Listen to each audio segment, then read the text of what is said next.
Hello district ఇన్ఫోయర్స్ ఈరోజు వీడియోలో ఉస్మానియా యూనివర్సిటీలో డిగ్రీ కానీ పీజీ కానీ కంప్లీట్ చేసిన వారు వారి యొక్క ర్యాంక్ సర్టిఫికేట్కి ఆన్లైన్లో ఎలా అప్లై చేసుకోవాలి అనేది తెలుసుకుందాం. సో ఈ ఉస్మానియా యూనివర్సిటీలో ర్యాంక్ సర్టిఫికేట్కి మనం ఆన్లైన్లో అప్లై చేసుకోవచ్చు.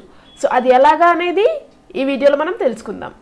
ఈ వీడియోలోకి మనం వెళ్ళబోయే ముందు మీరు నా ఛానల్ని ఫస్ట్ టైం విజిట్ చేసినట్టయితే నా ఛానల్ని సబ్స్క్రైబ్ చేసుకోండి. అలాగే పక్కనే ఉన్న బెల్ ఐకాన్ కనుక మీరు యాక్టివేట్ చేసుకున్నట్టయితే నేను అప్లోడ్ చేసే వీడియోస్ మీరు మిస్ అవ్వకుండా చూసేయచ్చు. ఇప్పుడు మనం ఈ ఉస్మానియా యూనివర్సిటీలో ర్యాంక్ సర్టిఫికేట్కి ఆన్లైన్లో ఎలా అప్లై చేసుకోవాలి అనేది తెలుసుకుందాం. ముందుగా బ్రౌజర్ ఓపెన్ చేస్తున్నాను. సో ఈ వెబ్సైట్ యొక్క లింక్ నేను డిస్క్రిప్షన్లో ప్రొవైడ్ చేస్తాను. సో డిస్క్రిప్షన్లో ఉన్న లింక్ పైన క్లిక్ చేయగానే మీకు వెబ్సైట్ అయితే ఈ విధంగా ఓపెన్ అయిపోతుంది. సో ఇది వచ్చి ఉస్మానియా యూనివర్సిటీ యొక్క మెయిన్ వెబ్సైట్ అనమాట. సో ఇక్కడ నుంచి మనము అన్ని సర్టిఫికేట్స్ అయితే అప్లై చేసుకోవచ్చు. సో మనం కాన్వకేషన్కి ఎలా అప్లై చేసుకోవాలి అనేది నేను ప్రీవియస్గా వీడియోస్ చేశాను.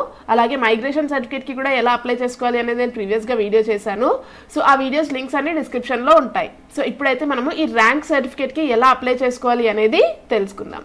ఇక్కడ రైట్ సైడ్లో మనకి ఆప్షన్స్ ఉన్నాయి కదా. So apply online for certificates అని సో ఇక్కడ క్లిక్ చేయాలి. So apply online for certificates పైన క్లిక్ చేయగానే చూడండి.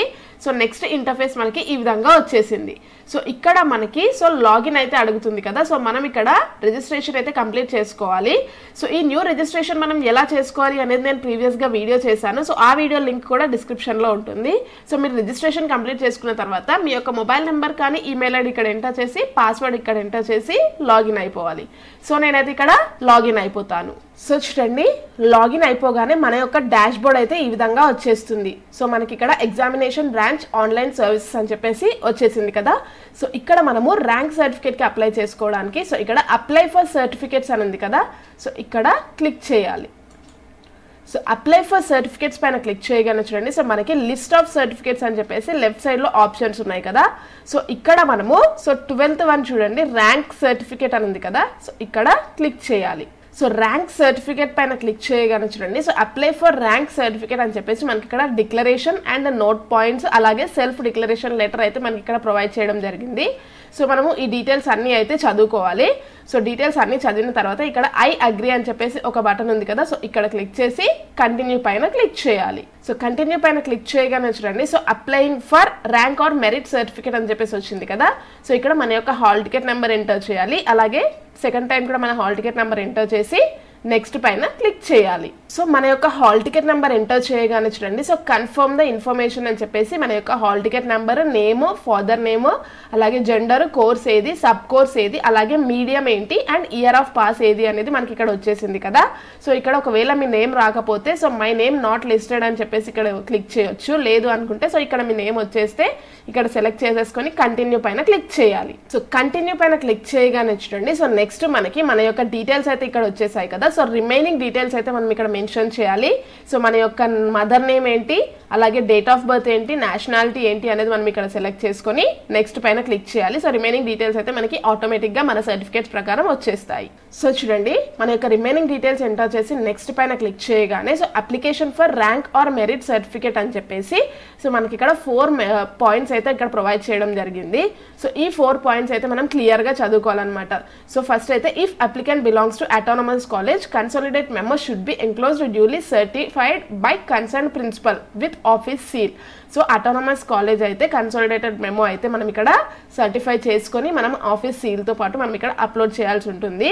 సో పీఈడీ కానీ ఎల్ఎల్బి కానీ లేదంటే పీజీ కోర్సెస్ వాళ్ళకి graduation, under graduation degree certificate అయితే మాండేటరీగా ఉండాలి. అలాగే for PhD uploading press note is mandatory. So PhD వాళ్ళు ర్యాంక్ సర్టిఫికేట్ అప్లోడ్ చేస్తే కనుక సో ర్యాంక్ సర్టిఫికేట్కి అప్లై చేస్తే కనుక వాళ్ళు ప్రెస్ నోట్ అయితే మాండేటరీగా మనం సబ్మిట్ చేయాలన్నమాట. సో మనం సబ్మిట్ చేసే ఏ డాక్యుమెంట్స్ అయినా జేపీఈజీ కానీ జేపీజీ ఫార్మాట్లో కానీ ఉండాలి. సో మినిమం 50 KB ఉండాలి. సో ఇలా మనము ఈ ఫార్మాట్ లేకుండా మనం డాక్యుమెంట్ సబ్మిట్ చేస్తేనైతే మనకి ఇక్కడ యాక్సెప్ట్ చేయదన్నమాట.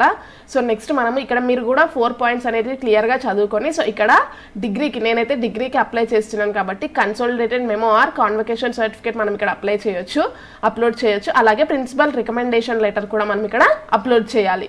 సో ఖచ్చితంగా మన కాలేజ్లో ప్రిన్సిపల్ రికమెండేషన్ లెటర్ తీసుకొని ఇక్కడ అప్లోడ్ చేయాల్సి ఉంటుంది. సో ఇక్కడ అప్లోడ్ పైన క్లిక్ చేసి సో 2 సర్టిఫికేట్స్ అయితే మనము అప్లోడ్ చేయాలి. సో ఇక్కడ 2 సర్టిఫికేట్స్ మనం అప్లోడ్ చేసిన తర్వాత ఇక్కడ వ్యూ పైన క్లిక్ చేస్తే మనం అప్లోడ్ చేసిన సర్టిఫికేట్స్ అయితే కనిపిస్తాయి. సో నెక్స్ట్ ఇక్కడ కంటిన్యూ పైన క్లిక్ చేయాలి. సో కంటిన్యూ పైన క్లిక్ చేయగానే చూడండి, సో నెక్స్ట్ మనకి ఇక్కడ మన యొక్క hall ticket number, candidate name ఏంటి, సో ప్రోగ్రామ్ ఏంటి, అండర్ గ్రాడ్యుయేషన్, అలాగే సబ్ కోర్స్ ఏంటి అండ్ ఇయర్ ఆఫ్ పాస్ ఏంటి అనేది ఇక్కడ వచ్చేసింది. సో నెక్స్ట్ ఇక్కడ మనకి ప్రాసెస్ మోడ్ ఏంటి, నార్మల్ మోడ్ అయితే 25 వర్కింగ్ డేస్ అయితే ఇష్యూ అవుతుంది. అలాగే అర్జెంట్ మోడ్ అయితే మనకి so issue in 7 working days plus postal time అయితే పడుతుంది అనమాట. So dispatch through by hand అయితే మనకి ఇక్కడ బై హ్యాండ్ అని సెలెక్ట్ చేసుకోవచ్చు. సో నేనైతే ఇక్కడ నార్మల్ మోడ్ సెలెక్ట్ చేసుకుంటున్నాను. సో మనకి ప్రైస్ అయితే ఇక్కడ చూపించేస్తుంది. So next the candidate should go through the details and ensure the eligibility before making the payment. So payment చేసే ముందు ఎలిజిబిలిటీ చెక్ చేసుకొని పేమెంట్ చేయాలి. సో ఒకవేళ ఈ అప్లికేషన్ ఫీ అయితే ఒక్కసారి పే చేస్తే మనకి సర్టిఫికేట్ అనేది రిజెక్ట్ అయినా కూడా మనకి మన యొక్క పేమెంట్ అయితే బ్యాక్ రాదు. ఒకవేళ మనము 2 times పేమెంట్ చేస్తే కనుక మనము సిఓఈకి మెయిల్ చేస్తే మనకి 7 days లోపు మనం అప్లై చేసుకోవాలి. 7 days తర్వాత అయితే రీఫండ్ ప్రాసెస్ అయితే ఉండదు. సో ఇలా మనకి ఇక్కడ రీఫండ్ గురించి అలాగే పేమెంట్ గురించి పాయింట్స్ అయితే ప్రొవైడ్ చేయడం జరిగింది కదా. సో ఇవన్నీ డీటెయిల్స్ చూసుకొని so I agree with all the details అని చెప్పేసి మనం ఇక్కడ టిక్ బాక్స్ పైన టిక్ చేసి కంటిన్యూ టు పే పైన క్లిక్ చేయాలి. సో మనం ఇక్కడ కన్ఫర్మ్ పైన క్లిక్ చేయగానే సో మనం ఇక్కడ సో మన payment ID and hall ticket number so complete details అయితే మనకి ఇక్కడ వచ్చేసాయి. సో ఇక్కడ కూడా మనము I here by declare that అని చెప్పేసి మనం ఇక్కడ చెక్ బాక్స్ పైన టిక్ చేసి ప్రొసీడ్ టు పేమెంట్ అని ఇక్కడ క్లిక్ చేయాలి. సో ప్రొసీడ్ టు పేమెంట్ పైన క్లిక్ చేయగానే చూడండి, సో మనకి పేమెంట్ మెథడ్స్ అయితే ఇక్కడ వచ్చేసాయి. సో నెట్ బ్యాంకింగ్ కానీ, క్రెడిట్ అండ్ డెబిట్ కార్డ్స్ కానీ, లేదంటే క్యూఆర్ఆర్, యూపీఐ, సో ఎలాగైనా మనము పేమెంట్ అయితే కంప్లీట్ చేసుకోవచ్చు. సో మనము ఇక్కడ పేమెంట్ అనేది కంప్లీట్ చేసి పేమెంట్ అనేది సక్సెస్ఫుల్గా కంప్లీట్ అయిపోయిన తర్వాతనే మన ర్యాంక్ కార్డ్ అప్లికేషన్ అయితే సక్సెస్ఫుల్గా కంప్లీట్ అయిపోతుంది. సో లేదు అనుకుంటే సో పేమెంట్ కంప్లీట్ అవ్వకపోతే మన అప్లికేషన్ అయితే కంప్లీట్ అవ్వదు. సో పేమెంట్ అనేది కంప్లీట్ అయిపోయిన తర్వాత మనకి అప్లికేషన్ ఐడి అయితే జనరేట్ కావడం జరుగుతుంది. సో అప్లికేషన్ ఐడితో మనం స్టేటస్ చెక్ చేసుకోవచ్చు. లేదు అనుకుంటే మనం ఇక్కడ సబ్మిటెడ్ రిక్వెస్ట్ అని ఉంది కదా, సో ఇక్కడ కూడా మనము స్టేటస్ అయితే చెక్ చేసుకోవచ్చు.